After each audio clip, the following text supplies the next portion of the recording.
Libra, ito yung reading mo sa kabuuan ng month ng December. So, ito ay silip kung ano ba yung mga posibleng parating sa iyo itong kabuuan ng December. Libra, kung gusto mo yung mga readings ko, don't forget to subscribe sa aking YouTube and don't forget to like and follow na rin pati yung aking FB, Instagram, and TikTok. At kung gusto mo ng personal readings, Libra, mag-send ka lang ng PM sa aking FB page. Tandaan ninyo, ang mga ine-entertain ko lang ay yung mga nagsasend ng PM. Whether magtatanong kayo, magbubook. So, kung magko-comment kayo dito sa YouTube or sa FB, pwedeng hindi ako mag-reply. Sa mga PM lang po ako magre-reply. Basta, may kinalaman sa personal readings. At itong ating mga readings ay gawin mo lamang gabay, Libra. No, itong mga readings na ito, wag seryosohin, wala itong guarantee na ito ay totoo or magkakatotoo. At hindi ito tutugma sa lahat kasi ito ay collective reading lamang, hindi ito personal reading. Pwedeng hindi tutugma sa iyo at pwede rin hindi tutugma doon sa iba. Okay? So, yung link at details ng aking mga pages, hanapin nyo lang sa description nitong video, ilalagay ko. Libra, handa mo yung panulat mo kasi ibibigay ko yung lucky day and lucky numbers mo. Hindi ko na kasi uulitin ito, Libra. At kung nabibilisan ka, pwede mo namang i-pause. At kung may nalagpasan, pwede mo namang i-rewind. So, Libra, ang lucky day mo is Saturday. Lucky numbers mo, 6, 35, 19, 43, 58, at saka 34.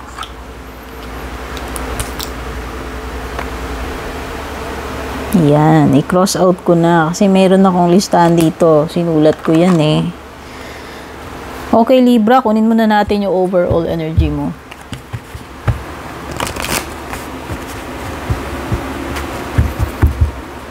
Etong December.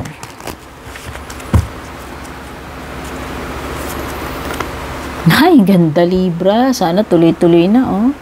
So, ito pa lang, happy ka na. So, mukhang magiging very happy and contented ka about something itong December, Libra. Mukhang may pagkakaloob sa'yo dito, oh. Kasi itong 9 of Cups ay parang katuparan ng iyong mga kahilingan, eh. So, pwedeng ganun, no? So, pwedeng may marireceive ka dito na parang ang dating ay wish come true para sa iyo. Wala ka nang halos hahanapin pa, Libra. Kompleto ka. No? Kontento, happy. Ano naman yung posibleng magiging challenge para sa inyo, Libra, ngayong December?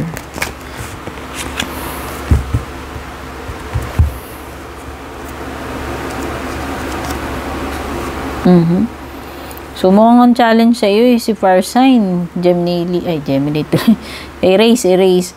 Mukhang ang challenge sa iyo is si Fire Sign, Aries, Leo, Sagittarius. O, meron ka bang ganyan ka-deal na person? Meron ka bang pinoproblemang ganyan? Siya ba yung challenge mo ngayong December, Libra? Ayan, pwedeng may ganyan eh. Kung wala ka mang problema about a fire sign, pwedeng hindi yun yung challenge mo. Pwedeng may kinalaman lang din sa sarili mo, Libra, no? Kung paano mo, how to make changes pagdating sa iyong career. Paano mo pupunuan itong iyong desire about something. Meron ka kasing meron ako nafe-feel dito na meron kang strong passion or desire about something. Or someone, pwedeng tao, okay, pwedeng tao, bagay. Pero, it seems na yun yung problema mo. Yun yung challenge mo. No, ano ba tong pinaka-passion mo? Ano ba tong intense na nararamdaman mo about someone or something? Kasi yun yung problema mo ngayon. Yun yung magiging challenge mo this December. Kung ano man yung tinutukay ni Knight of Wands na yan. Okay?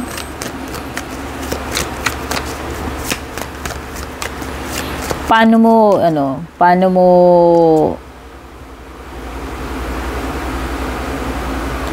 kagaya ng binanggit ko una dito, how to make changes or how to approach this person kung tao yan. Pwedeng yun eh.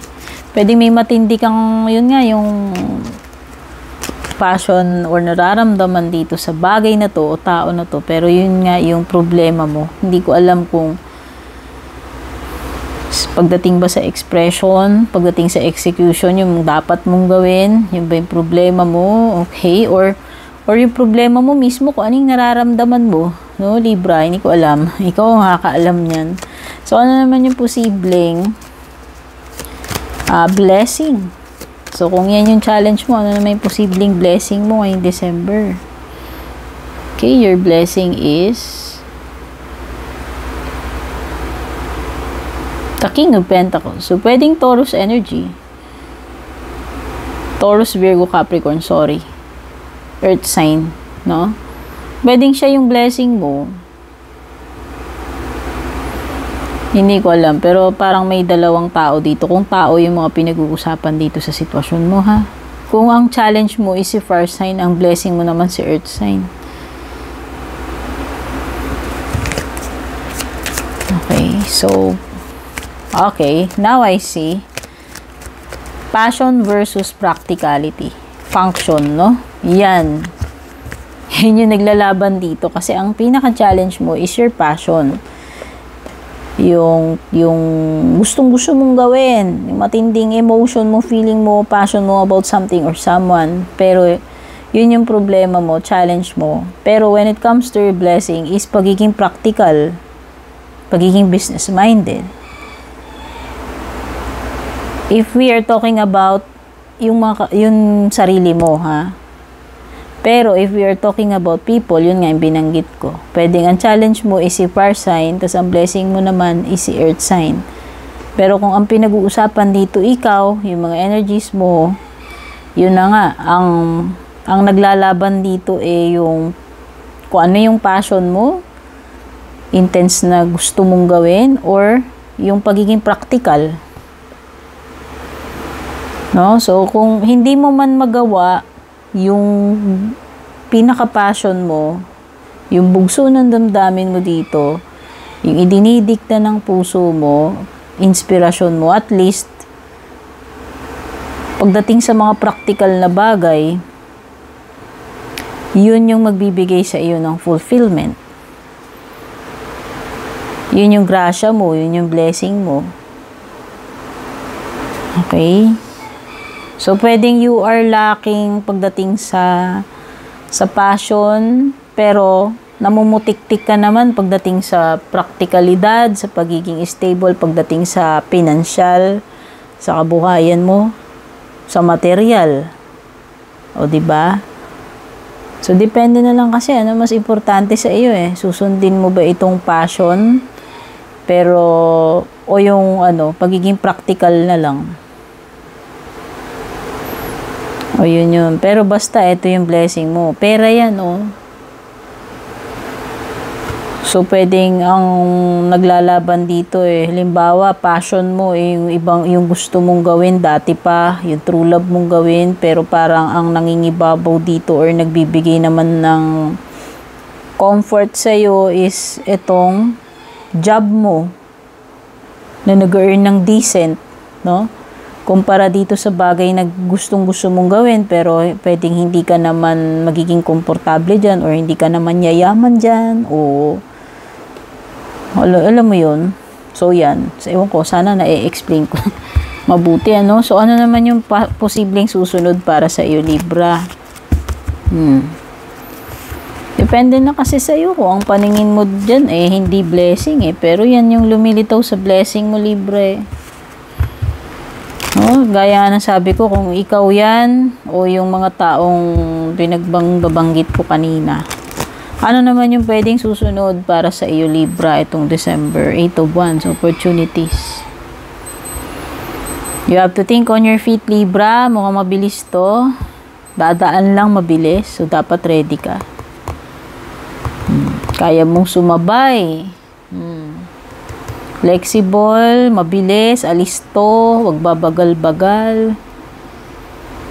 Okay, pwedeng bigla ang travel ito, mga transaction na mabibilis, pwedeng communication, no? Pwedeng may marireceive ka na good news, pagdating sa career, maganda, pwedeng interview, opportunity. Okay, may movement. So, yan, kung naghahanap ka ng pag-usad tungkol dito sa bagay na ginagawa mo, eto na yun. Kakikitaan na ng movement. Yan na yung mga paparating sa iyo, yung susunod na mangyayari. No? So, kung may project ka na ni-launch, yan na yun. O mga pinaplano, may movement na. May progress, kumbaga, kakikitaan mo na ng paggalaw. So, ano naman yung pupuntahan ng lahat ng ito? Ano yung pinakamagiging outcome kung sakasakali? The Chariot. O, diba movement? Ayan. Movement indeed, Libra. Mamimili ka lang talaga dito sa Chariot, pero parehong panalo yan. Kahit na anong piliin mo sa tingin ko dito, may movement at may movement pa rin. Pwede magkaibang bagay lang, magkaibang paraan, magkaibang way. No? Pero ang ano mo is, pa-forward pa rin. Yun naman yung pinaka-importante, Libra. So, ibig sabihin, there is a promise na you will reach your goal. No, malaking chances mo na you will succeed. You will hit bullseye o ma-reach mo yung target mo, yung goal mo. Yun pa rin naman yung importante. So, yan yung pupuntahan. Okay? Ang ganda. Ending is panalo ka pa rin. Ma-achieve pa rin. Okay, so tignan naman na natin, Libra, ano ba tong mga posibleng paparating sa iyo by week, first week, second week, third week, fourth week. First week muna. So, first week, Libra, merong spiritual development na binabanggit dito. No, meron ding enlightenment. So, mukhang may realization, mahihimas-masang ka, may matututunan ka dito. Ayan, magiging aware ka na eh.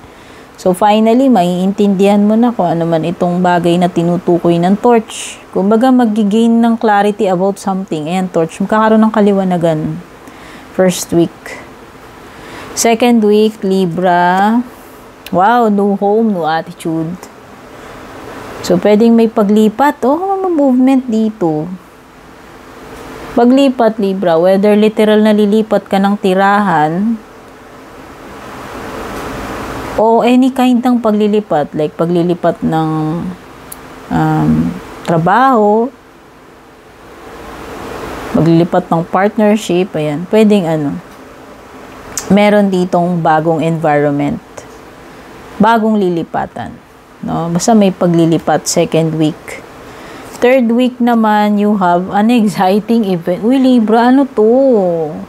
Sa third week ng December, may something exciting na mangyayari. And pagdating naman na last week ng December, which is fourth week, wow, no creative ideas, no ventures, fresh start. Mukhang magsisimula ka ng something bago matapos ang taon, Libra. Fourth week ito ng December eh. Ano ba ito? May ilo-launch ka bang project, business, etc. Okay? Ayan, may mga bagong prospects ka dyan, no? No ventures, creative ideas. Basta, for sure, meron kang sisimulan fourth week kung ano man yan. And para sa iyong closing message or advice para sa December, Libra,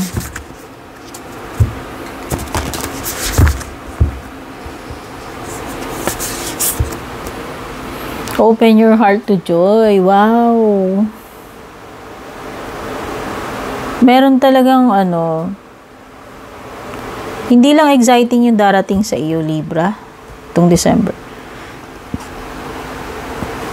Magiging very happy ka. Ayan, di ba yung gong, sabi niya may exciting event, pero meron pa, bukod doon, no? Magiging happy ka about something. Ayan buksan mo yung puso mo, joy and delight. So, mukhang may magandang bagay naghihintay sa iyo. 3rd week, 4th week ng December. Kasi hindi lang excitement yan eh. As in, magiging happy ka talaga, Libra. Okay, Libra, sana nagustuhan mo ito, reading mo. Don't forget to like and share. At syempre, take care and God bless.